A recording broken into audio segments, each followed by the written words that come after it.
You're listening to Family Talk, the radio broadcasting division of the James Dobson Family Institute. I am that James Dobson, and I'm so pleased that you've joined us today.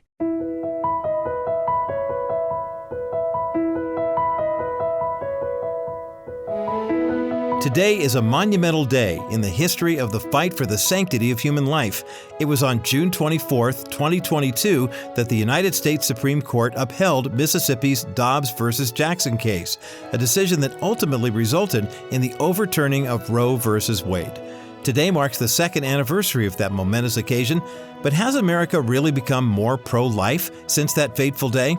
I'm Roger Marsh, and on today's edition of Family Talk, the Honorable Michelle Bachmann is with us to share a powerful presentation about how each political party establishes their party platform and the role that legalized abortion will play in shaping policy decisions for one major party in particular. Well, hi, everyone.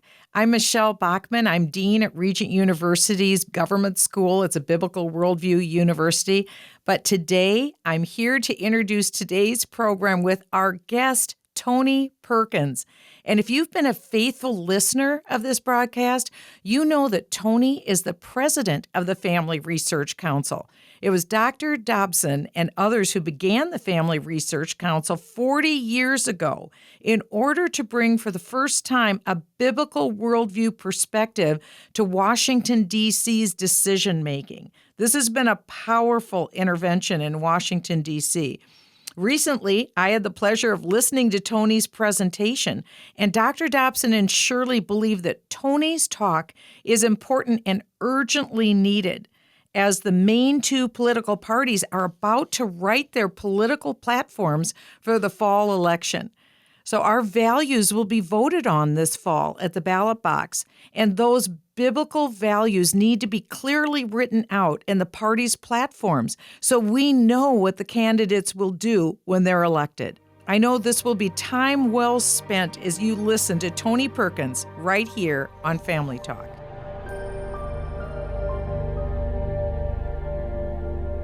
I never thought about politics as a profession. The Lord called me to preach at the age of 15. I've actually been preaching since I was 15 years old.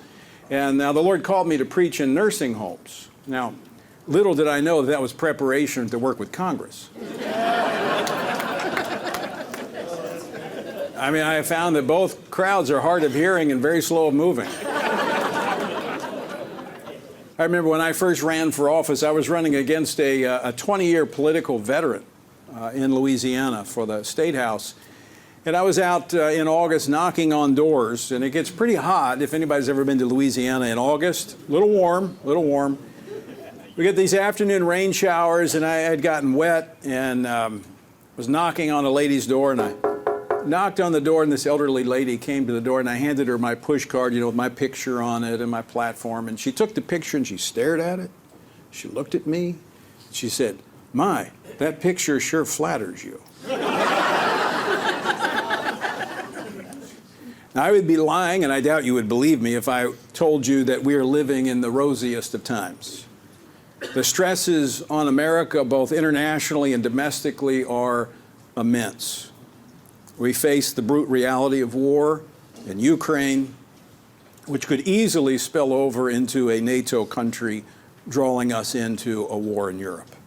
The Middle East is more volatile than any time since the founding of Israel 76 years ago. There are grim warnings from some of civil war here at home as the cancel culture seeks to silence and even eradicate the voices they disagree with. Political invective has become personal and ugly, even among friends. Now, with that sobering backdrop, let me remind you, and I speak here tonight not just as a conservative Republican, but more importantly as a Christian and a follower of Christ.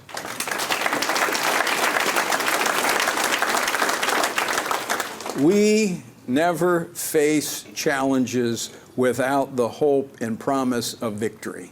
Amen. These challenges we face, they have been entrusted to us. God has entrusted this moment in time which I think is one of the most significant timelines on the timeline of human history, he has entrusted it to this generation.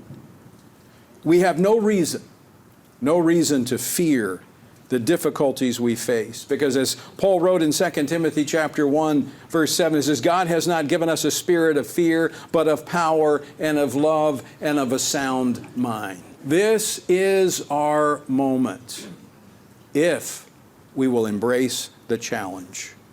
Now, there's a lot we could talk about tonight, but I ask you to indulge me tonight about a topic that has become hard to discuss these days.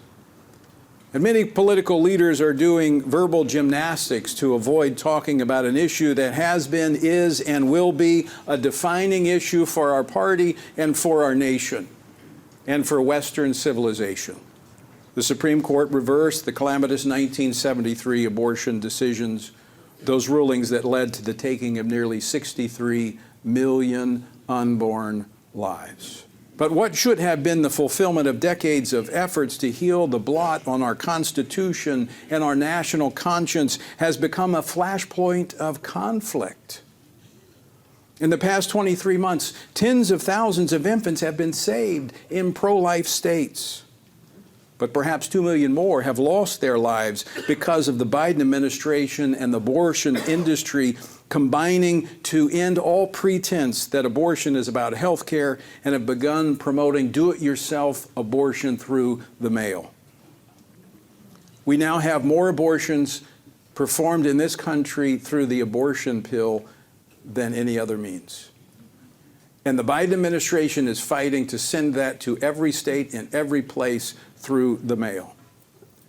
The Dobbs decision has given America a second chance, an opportunity, if you will, to repent of a horrible wrong. The Times call for a new campaign for life, but instead we see sign after sign of a retreat among our fellow Republicans on this defining issue. And now there are rumors and reports of an organized campaign to weaken or even remove altogether from the GOP platform language that insists every boy and girl in the womb deserve a right to life.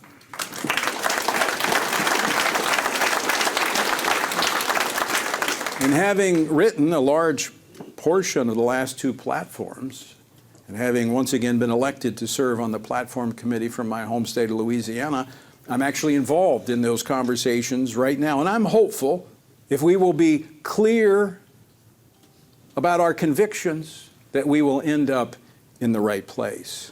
But I want to be clear about that tonight.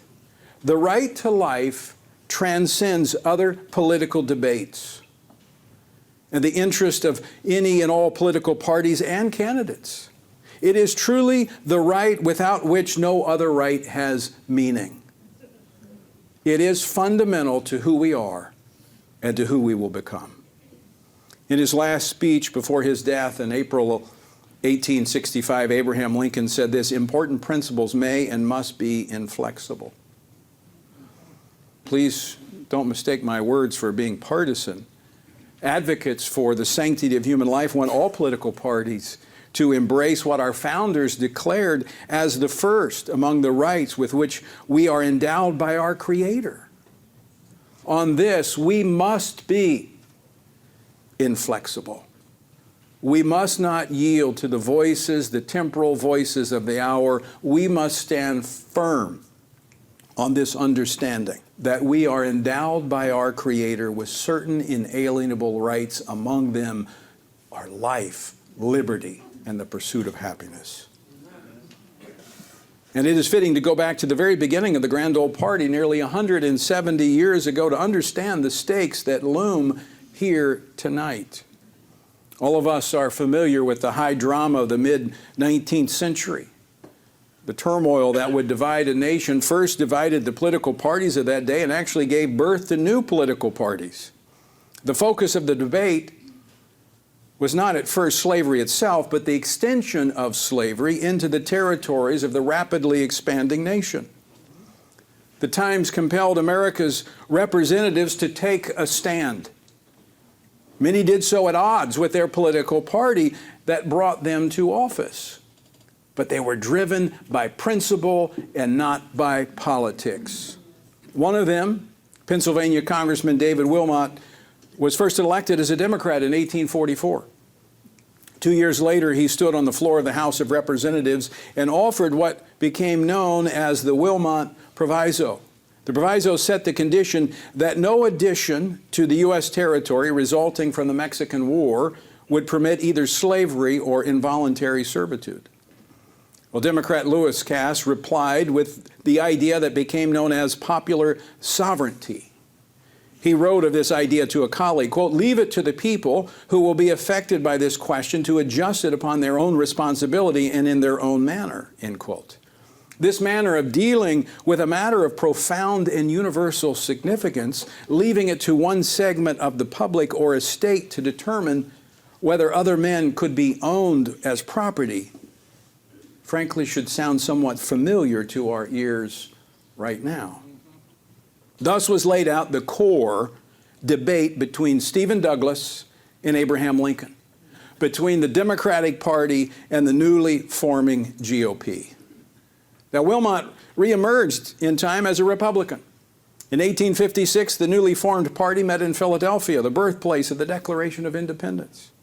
The convention adopted a platform that tracked the text of the Declaration, then proceeded to make its application clear. It said this: "It is both the right and the imperative duty of Congress to prohibit in the territories those twin relics of barbarism, polygamy and slavery." Think about that a moment. The twin relics of barbarism. From the very beginning of the Republican Party, they were concerned with the moral questions and rejected the idea that these were merely matters for local debate and resolution. 4 years later in Chicago, in May of 1860, Wilmot was among the first to take the floor of the Republican convention. Speaking of the reigning Democrats, he said this, quote, "A great sectional and aristocracy or interest has for years dominated with a high hand over the political affairs of the country. That interest has rested and now wrestling all the great powers of this government to one object of the extension and nationalization of slavery." He went on to say, "It is our purpose, gentlemen.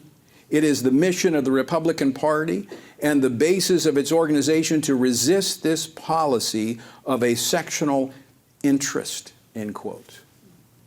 Wilmot went on to cite the Constitution and hailed the Revolutionary era, saying that the founders, had they thought, and I quote, that they were called upon to endure the hazards, trials, and sacrifices of that long and perilous contest for the purpose of establishing on this continent a great slave empire, not one of them would have drawn his sword in such a cause, end quote.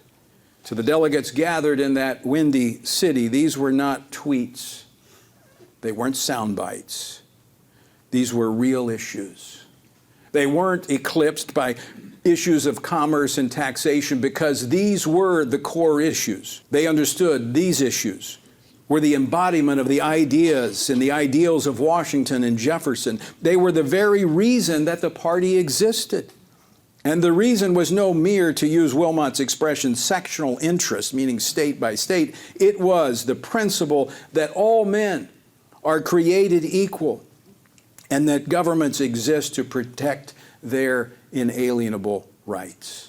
The 19th century brought another band of progress, the great waves of states acting to protect unborn children.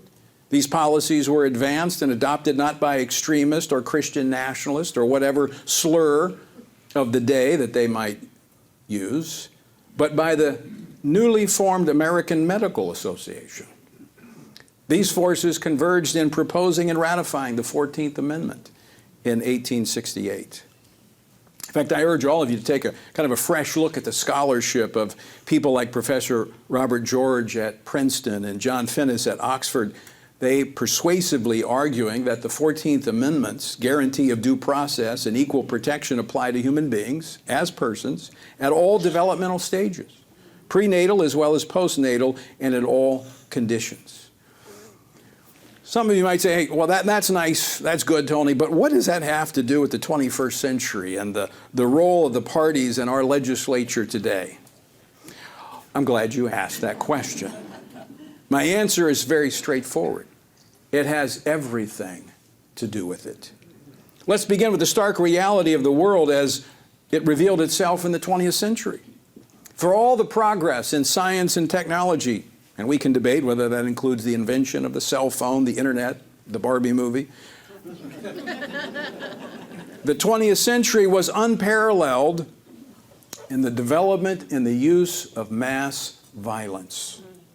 There were 2 world wars, dozens of smaller conflicts, the Holocaust, the Armenian genocide, the development and dropping of 2 atomic bombs, the H-bomb, and long-range nuclear missiles, the millions of victims of Stalin and Mao. There was also something new to humanity, the top-down imposition of coercive population control, beginning in China but spreading worldwide. If Republicans were right about slavery, how should we respond to this latest manifestation of a dismissive view of human life? Well, the start of the 21st century has seen the emergence of a related issue. It is surprising that once man is free to end the life of a helpless child in the womb, he will then turn to the weak, the elderly, and the vulnerable who are outside the womb. To find our way forward at this 21st century, we only need to look back to America's debates on slavery, the ones I mentioned before. The Democratic Party once embraced popular sovereignty, which held that issues of profound significance, such as slavery, were private decisions for the plantation owner and his state. Does that sound familiar? Wow. The Republicans of those days passed the 13th Amendment, ending slavery, the 14th Amendment, providing that no state shall deprive any person of life, liberty, or property without due process of the law, or deny to any person within its jurisdiction the equal protection of the laws, and the 15th Amendment providing that the rights of citizens to vote shall not be denied or abridged on account of race, color, or previous condition of servitude. The Democratic Party was wrong then, and its ideology of privacy has been wrong for the last 50 years. To see abortion and assisted suicide as merely matters of private conscience is a cynical misreading of American history and a threat to the foundations of our American republic. I have said at the outset that life is not a partisan issue. We would, of course, like to see the party of Lincoln stand firm on what it has held as a matter of principle since 1856. We'd like to see it do so because it is the right thing to do. And the party's pro-life position has brought it more and more support from young people, from African Americans and Latinos. The pro-life position is a position that has brought life to the party. In the first GOP platform to be written after Roe v. Wade in 1976, the Republicans took a stand, and they wrote this, and it's remained there to this day. Let me quote from the platform. "We protest the Supreme Court's intrusion into the family structure through its denial of parents' obligation and right to guide their minor children. The Republican Party favors a continuance of the public dialogue on abortion and supports the efforts of those who seek enactment of a constitutional amendment to restore protection of the right to life for unborn children." That's been in the platform since 1976. In 1980, the GOP took another and even bolder step. Ronald Reagan was engaged in a nip-and-tuck primary contest with George H.W. Bush. To salvage his campaign, Reagan sought to resolve a controversy over his signing of a liberal California abortion law in 1967 by sending a strong letter of commitment to pro-life leaders. What happened? They responded with endorsements, and Reagan marched to victory. In 1984, the GOP platform took another massive step forward, going beyond endorsing a constitutional amendment and actively asserting that the Constitution, properly understood, already protects unborn life. When it said the unborn child has a fundamental individual right to life which cannot be infringed. We therefore reaffirm our support for a human life amendment to the Constitution, and we endorse legislation to make clear that the 14th Amendment's protections apply to unborn children. Now, from that point forward, The Republican Party platform has not only consistently affirmed the unborn child's fundamental individual right to life, it has actually expanded its language to include issues from adoption and defunding of abortion providers, to opposing cloning and supporting federal protections for infants born alive after induced abortions. Likewise, abortion has not stood alone in these platforms because the issue is transcendent in other ways too. Attacks on human life have led to some of the most egregious assaults on the family and on religious freedom and conscience. And to these, the Republican Party has consistently and vigorously said no.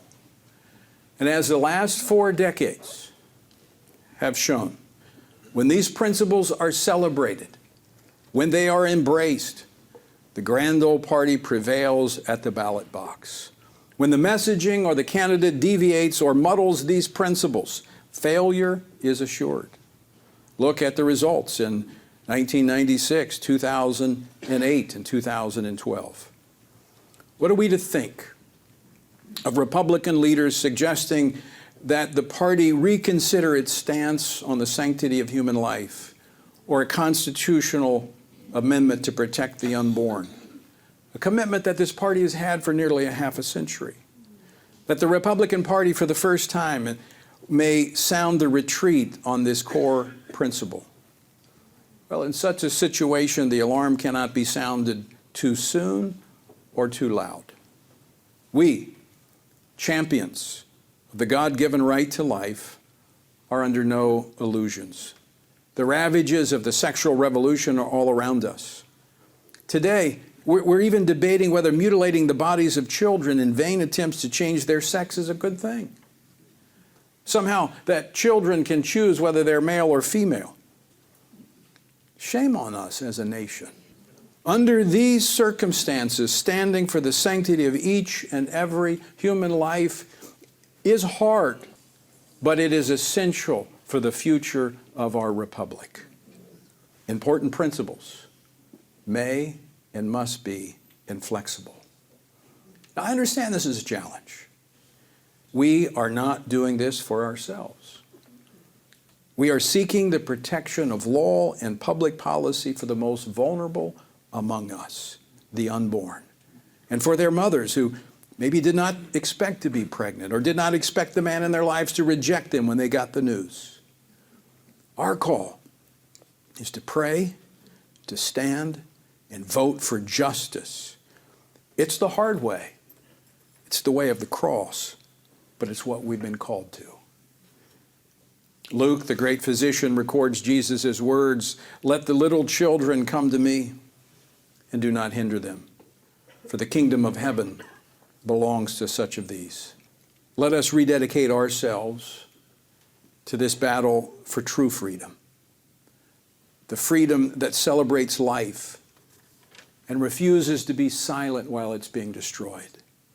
Let's stir the spirit of the American people, of every party and every persuasion, to rediscover the gift of life and our duty to uphold it in every sphere. My friends, I leave you with this tonight. We must be inflexible on this important principle of the sanctity of human life. Our future as a party, our future as a nation depends upon it. Thank you, and may God bless you, and may God bring the increase to our efforts to uphold the sanctity of human life.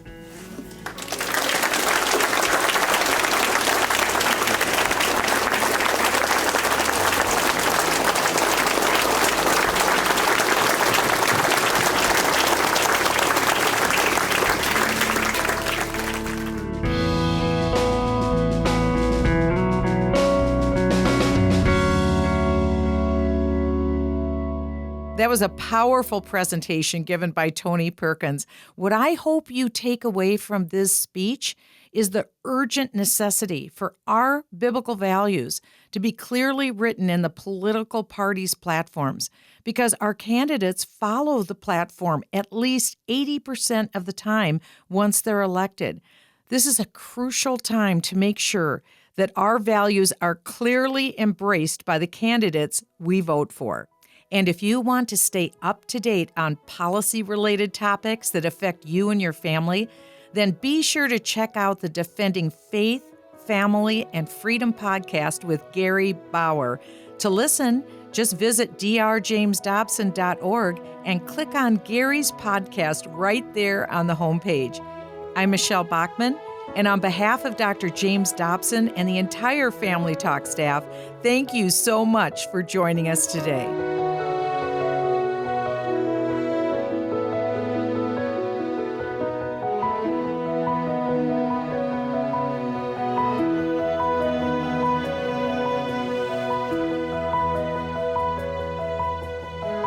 This has been a presentation of the Dr. James Dobson Family Institute.